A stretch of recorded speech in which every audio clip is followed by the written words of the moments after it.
Alright, the shenanigans will begin right away. I'm Yeah, just that's what showing I'm you doing. clips of Canada and Thailand for this video and giving you the description. Actually, it'll be AI voiceover giving you the description of what this content is all about, as stated in the title. All the frost on the trees. I call it hoarfrost.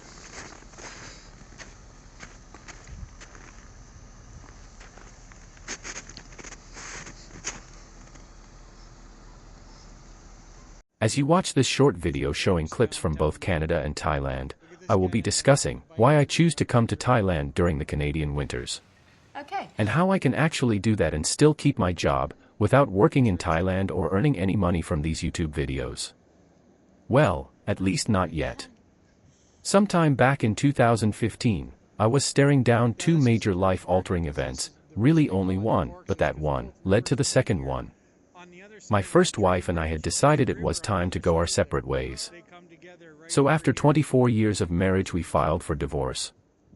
We started planning out what that would look like, as fair and as amicably as possible. So, with 3 adult children and eventually the in-laws in the loop, it was finalized in December 2016. One of the things that got the ball rolling for the divorce was when I brought up the subject of retirement. My wife also knew, or at least I believe she knew that, because of my job as a long-haul trucker, trucking all over the USA and Canada, my aim was to retire somewhere that it doesn't snow. I was at that time a subscriber to International Living magazine, which is exactly what it sounds like. A magazine dedicated to highlighting living internationally.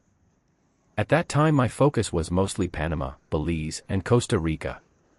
And yes, I had brought her into the equation, but she kept saying good luck with that. I finally asked her if she wanted to do this, and to my surprise she said, no. Like many couples, we had not only drifted apart, it was more like we sailed apart. We existed more like brother and sister, living under the same roof. Not too much arguing and fighting, just existing. I moved into the spare bedroom and the plans for the divorce started to take shape. I eventually moved into my sister's house in another town. She was alone because her husband died a year or so before this. About 1 year later the divorce was final. My plans about semi-retirement in Central America started to shift towards Asian countries for a few reasons.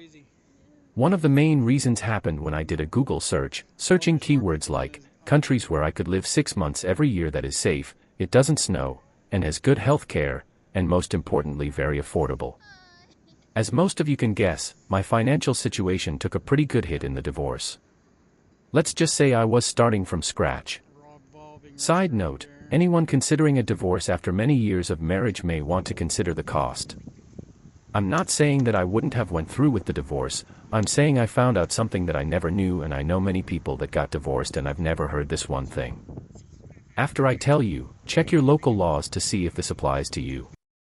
I live in Manitoba, Canada, and this may be a Canadian law or a provincial law. That, I don't know. When I start collecting my Canada pension plan, otherwise referred to as CPP, my lawyer said half, but it's not half. My ex-wife is entitled to a portion based on the years we were married. And because I can actually start receiving my CPP at 60, I started receiving it at 62. If you knew about this or didn't know, let me know in the comments section, because like I said, I know many people that got divorced, including my best friend, and never heard this before. There is more to that equation as well, and if anyone is interested in knowing what that is, or you think you know what I'm alluding to, leave a comment below and I will tell you you're correct or clue you in. Getting back to my story. Oh, I'm sorry, you were telling a story? Based on the Google keyword search, Thailand, a country that was never on my radar, quickly became my main focus. I also looked at China, Japan, South Korea, and Vietnam, maybe even Cambodia. Ultimately it came down to Thailand. Only then, now knowing that Thailand was a place I really wanted to check out with boots on the ground, I started looking at dating websites. I'm not going to lie and say I wasn't looking at them before, in fact that's a topic for another video. So maybe one day I'll make a video about my online dating experience and include all the details, but now I'm coming to the end of this video, so I'll just say I met a woman on ThaiFriendly.com, we spoke on the app, line, every day, and 6 months later I was on a plane heading to Thailand for the first time. It is hot here, which I really like. It is affordable here still, even though like most of the rest of the world, since COVID, prices have increased, but it's still affordable by North American standards. I believe this is my 8th time here. We have traveled around Thailand, which is very affordable, and even spent time in Vietnam, an absolutely stunning country. If you've watched any of my other videos, you may know that my Thai wife has been to Canada. She came in April 2022. She has a PR card now, but we still come back to Thailand. I turned 63 in February, and I told my employer that I would give him 2 more years and then I'm retiring fully. Not 100% certain if that will be doable. As I mentioned earlier, when I got divorced, I started from scratch. So we will most likely not be returning to Thailand again until probably February or March 2027.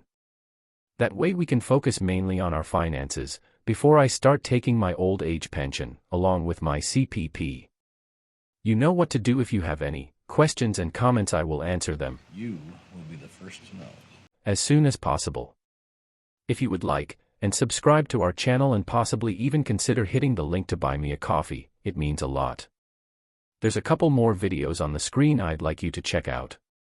Cheers and be well.